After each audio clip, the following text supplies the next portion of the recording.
Hello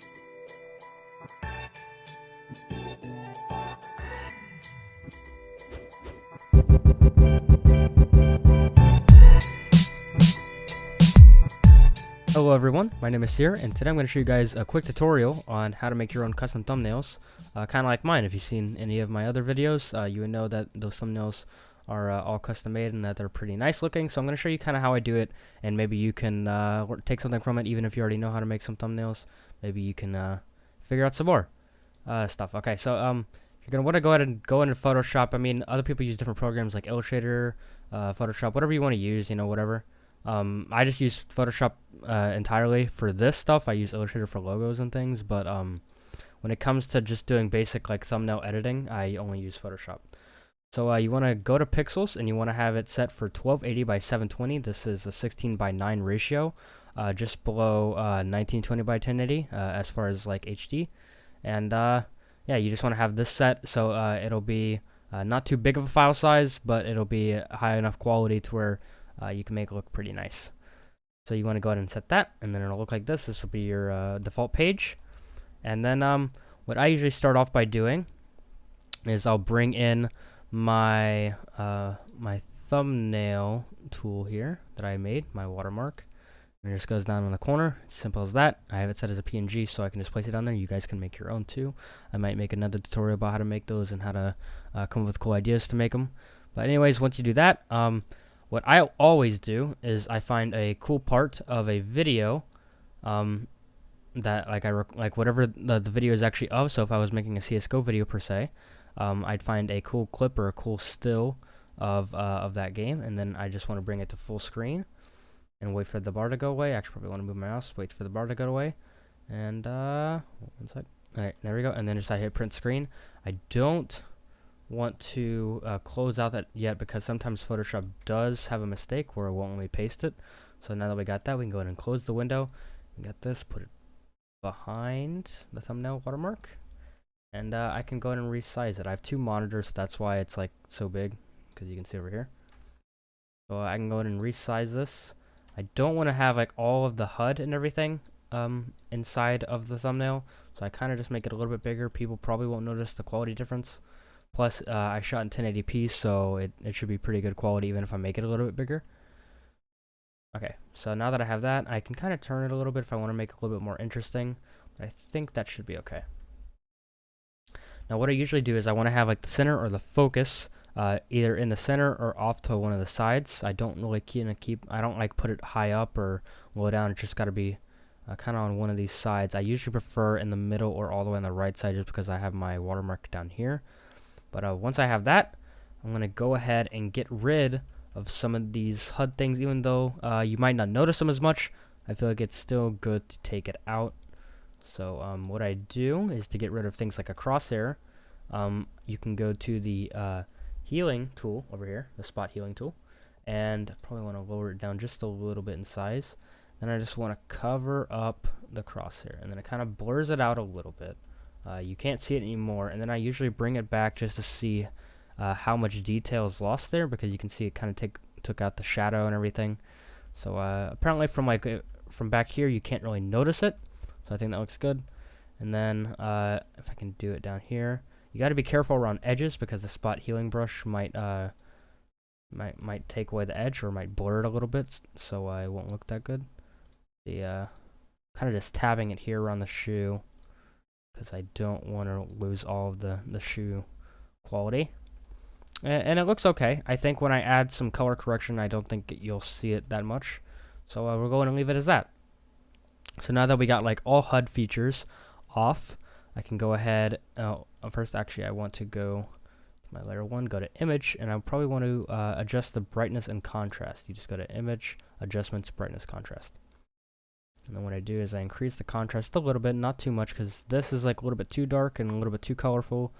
And I think this is just fine, just to kind of show some of the darks. And then I'll bring the brightness a little bit up, not too much where it blinds you, but enough to where you can very clearly see whatever the thumbnail actually is. Now once I've done that, if I don't think the colors are bright enough, I can go to vibrance. You have vibrance and saturation, both will increase the colors a lot. Obviously this is pretty harsh, and I don't really like that as much. So I usually only edit the vibrance because it's a little bit lighter. See, not much, but a little bit lighter, and then I'll just bring it up just a little bit, just so it makes some of the colors pop a little bit more. Now once I've done that, I want to go ahead and I want to duplicate this layer. Now I have a copy, alright?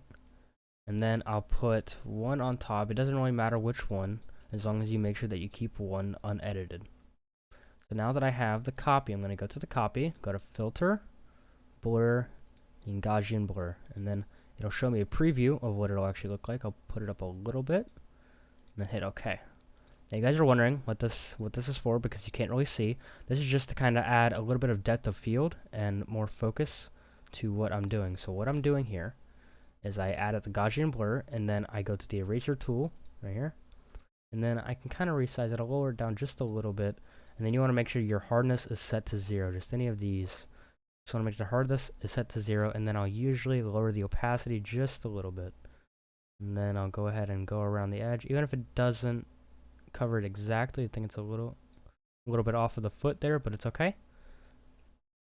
And then I'll go ahead and do it on my gun and my hands too, because these are the things that I want to be the focus of the thumbnail. So you can see the quality starting to come back. It starts to look like everything outside of it is blurred a little bit. And if I wanted to, I can make it look more realistic. So maybe this would not be blurred here, and maybe these steps here. Okay. And then have like everything else kind of blurred. See, it kind of, I don't really like that as much. I just like kind of having the focus. Then you don't even have to have the blur as harsh. I increase it a little bit from what I usually do, but you can just leave it as this, and then I'll go over it to make sure I clear it up pretty decent amount. Okay. So now you can very clearly see that these things are perfectly in focus, and everything else is kind of blurred out a little bit.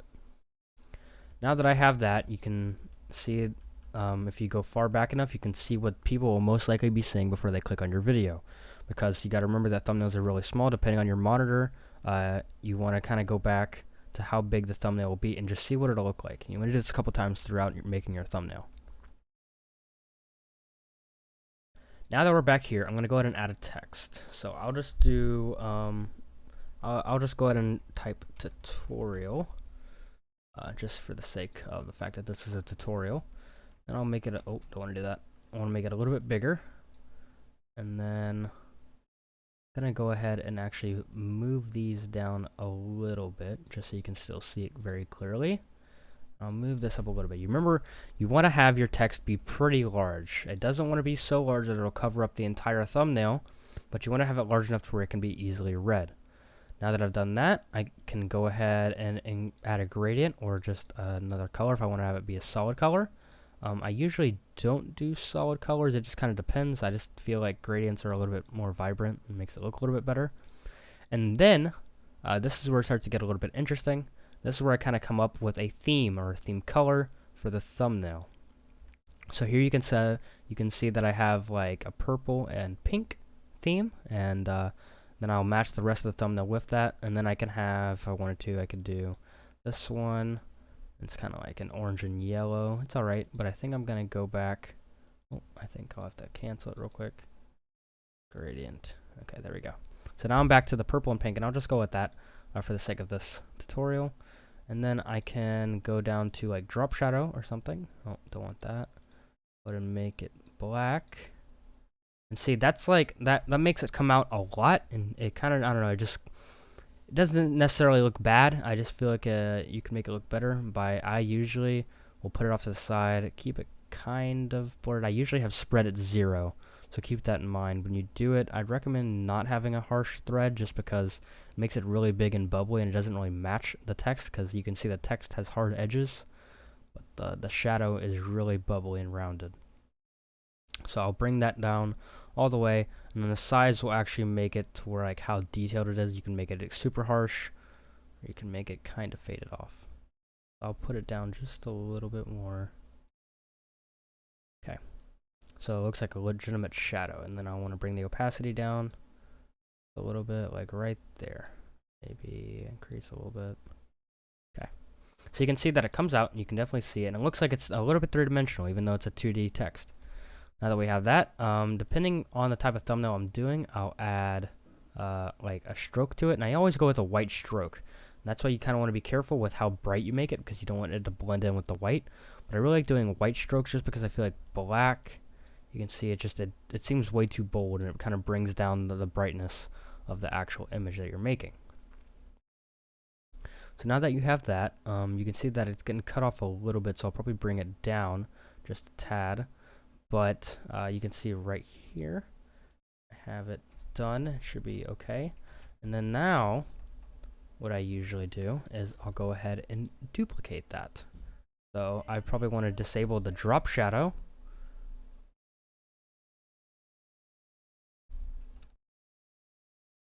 Once you've done the stroke and everything, you want to go ahead and duplicate the text layer, and then you want to disable some of the effects that come off of the base one. So I disabled the drop shadow just because I don't want that doubling in opacity, because that's what it does. You can see it's a lot darker with this enabled, so I want to go ahead and disable that. And then I'll go back to here, and I'll increase the stroke. Now you can see that it's like really, really thick now, and it doesn't look too good. So what I'll do is I'll get a color that kind of matches this, make it a little bit bigger than what the base stroke would be. Now that I have that, I can put it below the tutorial. You can see now it comes out a little bit, and I can actually lower it a little bit. If I wanted to, I can make it to where it's actually a gradient as well. If I feel like it, I can go to here, get that kind of purple, and go on this one and get the pink. Now I can have another stroke outside of it that kind of matches what is actually the base color for the text. And that makes it look really nice. Now what I'm going to do is I'm actually going to enable the drop shadow for the copy and disable it for the base one. And then I'm going to change it a little bit for the copy, just so that will be the base one now. And then if I'm feeling a little bit more antsy, I can actually duplicate the copy, put it below it, disable the copy drop shadow, and pull up this, and then I can actually go back to color here, go to white, make it a little bit bigger now, make it. Now I got, the text doesn't look amazing. Probably not something I would use for like an average thumbnail. I'd probably change the colors and stuff a little bit. But you can see that it still looks pretty nice. You can see all the different colors and how there's like multiple borders, and it just kind of looks a little dynamic. Now that we have that, I'm going to go ahead and leave that there. Have all three of them here, you can see on my layers panel. And now that I have the text, you can see that it kind of looks a little basic. You know, I have the gun and the guy dying over here, but then I have the tutorial, and that's pretty much it. All I have is just text and then the actual features of the background. So what I always do with all my thumbnails is I'll make a new layer. So just hit Control-Shift-N to make a new layer. You can see the layer here. And then I'll go to Gradient, and I'll pick out some colors. I'll pick out maybe like that. So it kind of matches this. And then for the second color, you want to do like a dark gray. I wouldn't recommend black. I would just recommend like a darker gray. And then you want to make sure it's on a radial gradient up here. You can see the circle there, and it shows that it's radial. And then I just want to check. That's not what I want. I want to put it so that it kind of looks like this. And you can change it. Probably put it down here a little bit, so it'll kind of affect upwards. And see, it's a nice little gradient. And then go over here to your blending tools right here on your layers panel. And then I'll just kind of scroll down, or keep using my keyboard to change the blending option. See if it's something I like. See, I like that right there. I feel like that looks a little bit different from usual thumbnails. And then I can actually change my gradient, and it'll adjust it dynamically to whatever the blending option is set as. That looks kind of nice. I feel like it plays well with the blur. I'm just gonna keep playing with it for a little bit. Oh, that looks cool. So now that I have that, you can see it looks really nice from afar, but the text is a little bit faded off, and you lose some of the details on it. So I will increase the size of my my eraser. Make sure I'm on the actual gradient. And just kind of erase around. Erase around the text.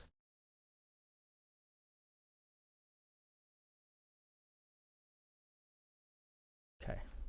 That way, it still pops out nicely. And then maybe if I wanted to, I could do that. I feel like it looks better just like that.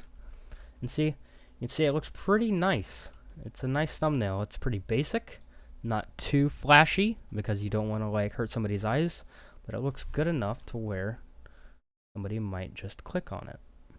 I'm going to go ahead and select all of my tutorial things and increase the size of them a little bit here. And then, if you wanted to, I'll go ahead and disable some of this so I can do it easier. You can go on to your base, unedited layer 1 of this. You can see the guns there. And I can actually go up to the lasso tool, magnetic lasso tool. Make sure you click, and I can fix some of the mistakes in a little bit. And you want to go to your quick selection tool, make sure you're on the plus, and then just kind of go over whatever you missed or whatever else you want in it.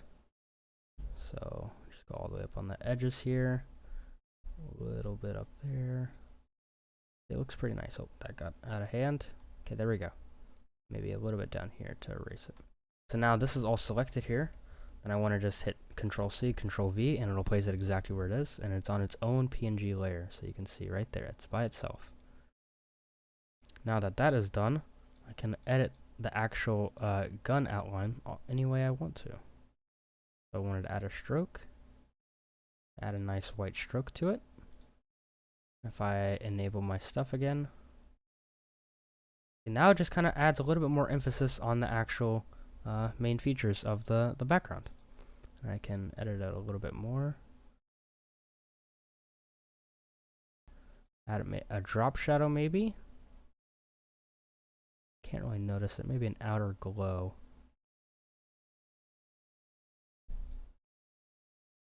Again, can't really notice it because of the background, but I kind of like it. It looks a little bit darker. Looks kind of nice. Oh, you can see there's some mistake here. The line, I think, it might be a part that just accidentally got selected there. Don't know what's happening. Strange. Something with the outer glow here, I think. Okay. If I just select it, I can't tell what it's actually a part of. Huh. Not quite sure. I don't know where that's coming from. I don't know why it's not letting me delete it.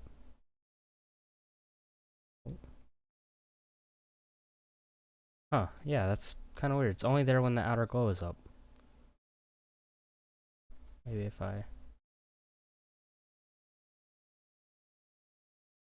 Yeah, I have no clue. I don't know where it's coming from. That's weird. Okay, I guess I'll leave the outer glow alone, because that doesn't make any sense to me. Because it's showing that like something is selected here. Okay. Anyways, so without the outer glow, I can go all the way back out and zoom far out and see what it looks like, and you can see that looks pretty nice. Looks pretty nice. And I can edit it a little bit more if I wanted to maybe add like a pattern. Oh, don't want to do that. Probably have to do it to this one. Add a pattern. Kind of like the comic book look. Looks kind of nice. Maybe I'll just blend it like that. Lower the opacity a little bit. So it looks kind of cool. You can see all the nice bright colors. You can still see that there's a gun here. It's a lot of focus, and you can also see the text pretty clearly. So thank you guys for watching this video. Hope you guys did enjoy. And now you guys can go and make your own cool thumbnails just like this one if you wanted to. Thanks for watching, guys. Please like the video if you did enjoy, and if you learned something, and I'll see you guys in the next one.